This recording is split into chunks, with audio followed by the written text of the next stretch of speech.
You are about to fall into a place where common sense stops working. In daily life, an object sits in one spot, time flows forward, and cause comes before effect.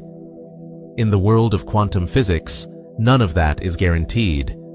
A single particle can act as if it is in many places at once. Reality does not seem fixed until something, or someone, looks at it. That sounds like science fiction, but it is the most successful and most precise science we have. So take a slow breath. Let your thoughts loosen.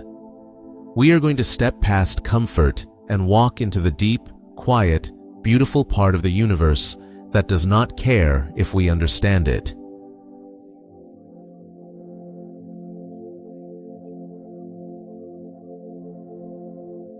When you shrink down far below what the eye can see, past dust, past cells, past atoms, you enter a place that does not behave like normal life.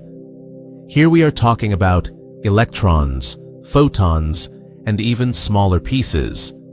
At this level, things are not tiny versions of rocks and chairs. They are more like possibilities. An electron is not sitting in one exact spot, waiting for you to find it.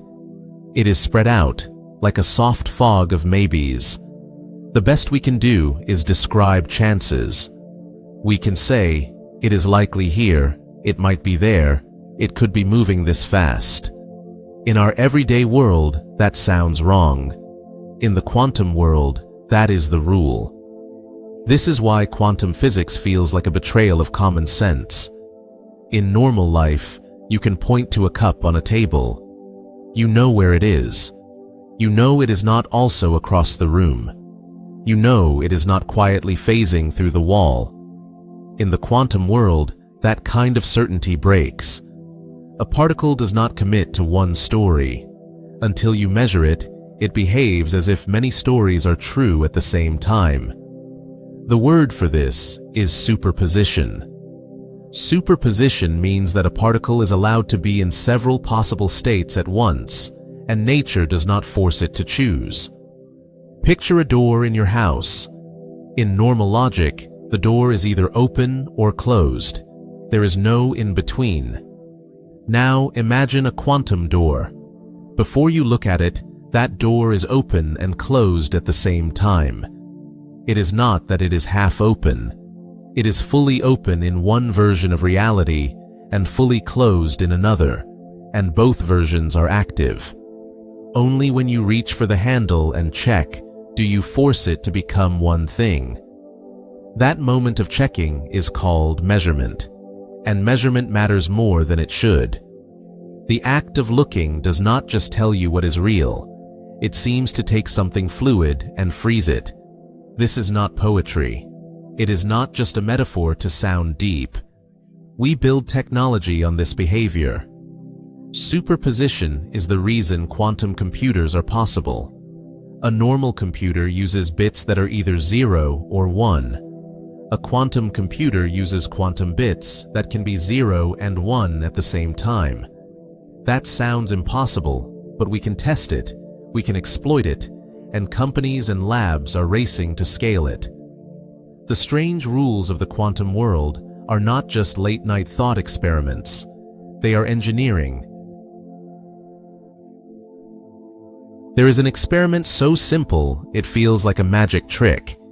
You take a source that fires single particles, like electrons or particles of light.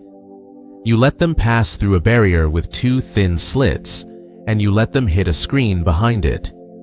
If the particles were just tiny bullets, you would expect two bright stripes on the screen. But that is not what you get. When you do not watch which slit each particle goes through, you get a soft striped interference pattern, the kind made by waves. Each particle behaves like a wave exploring both paths at once. Now here is the part that hits your stomach. If you add a detector and watch which slit each particle chooses, the interference vanishes. The particles stop acting like waves and start acting like tiny pellets again. The only thing you changed was that you looked. Just by asking, which path did you take? you force the universe to answer in a different language.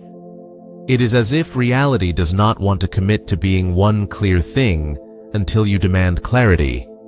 And the moment you demand it, it rewrites itself.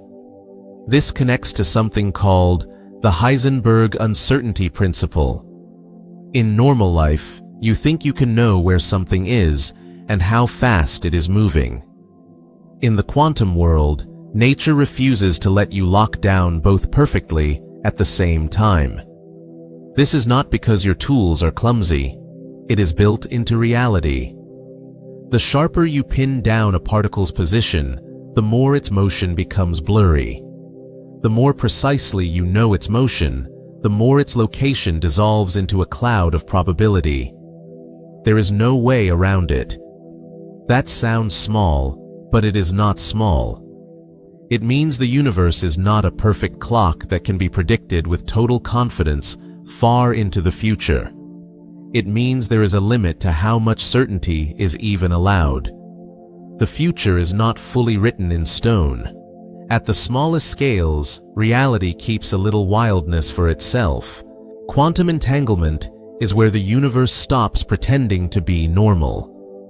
Imagine creating two particles in such a way that their properties are linked.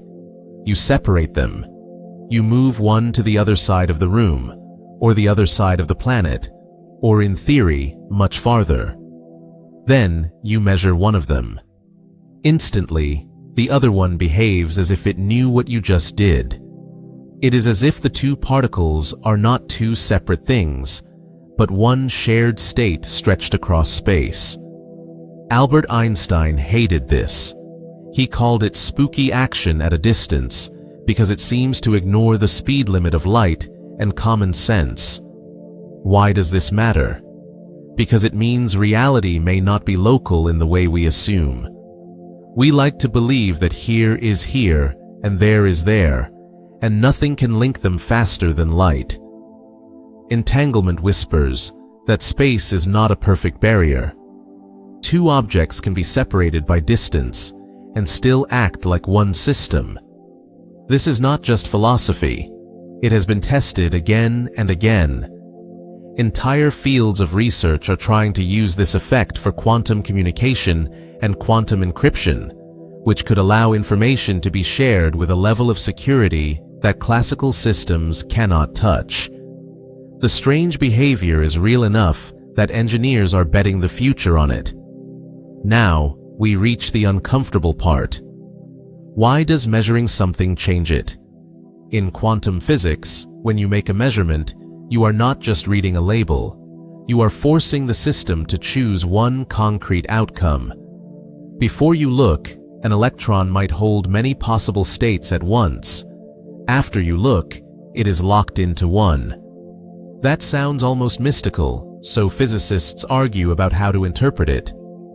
The Copenhagen view says that physical reality, as we experience it, is only decided in the act of measurement. Reality hardens when it is asked a question. But there is another idea, and it is even stranger. It is called the many worlds interpretation. In this view, the electron never truly collapses into one answer. Instead, every possible outcome becomes real, each in its own branch of reality. You only ever experience one branch, so you feel like the electron made a single choice.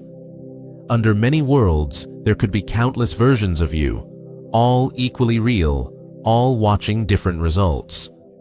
Under Copenhagen, reality is soft until observed. Under many worlds, reality is vast beyond imagination. Both ideas point to the same uncomfortable truth. We are not just talking about particles, we are talking about what it means for something to exist. Are you, as an observer, part of how the universe becomes real, moment by moment? Or are you simply one thread in an endless fabric of parallel outcomes? Quantum physics does not answer that for you. It only shows you the edge and invites you to look over.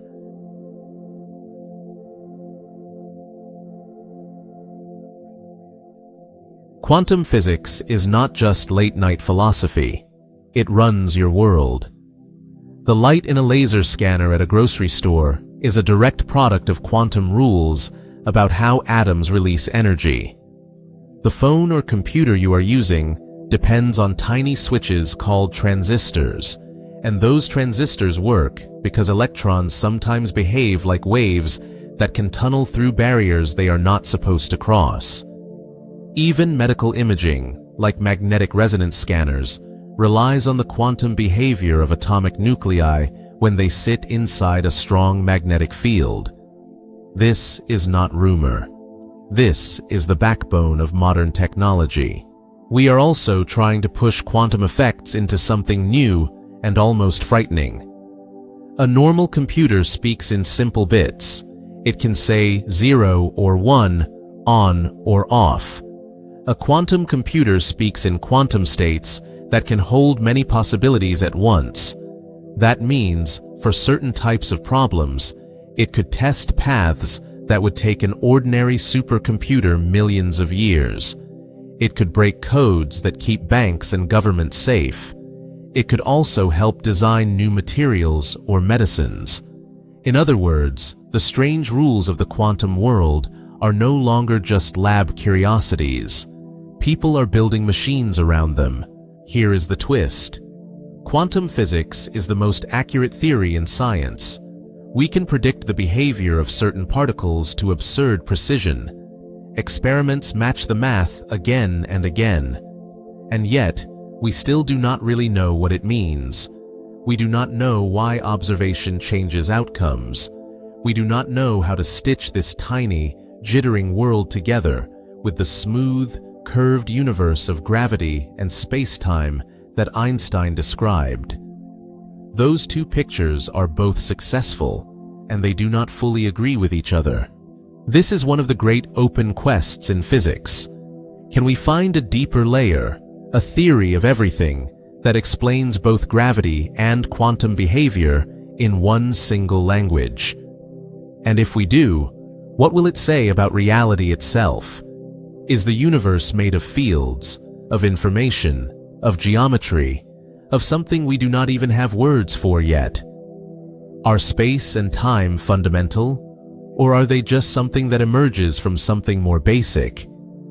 You are allowed to sit with the uncertainty. In quantum physics, not knowing is not a failure. It is the doorway. You have now stepped all the way down the rabbit hole. You have seen particles that can be in many states at once, reality that only hardens when watched, and a universe that links distant pieces of itself with invisible threads. None of this is comfortable. It is not meant to be. But here is the quiet truth. You are not just a spectator. You are made of the same quantum fabric you are trying to understand. The iron in your blood was forged in ancient stars. The particles in your body obey the same strange rules as every photon and every electron we have talked about. You are part of the story, not outside of it. So let yourself rest in the unknown. Uncertainty is not a flaw in the universe. It is the nature of the universe. Close your eyes. Breathe slowly. The world around you is stranger than any dream,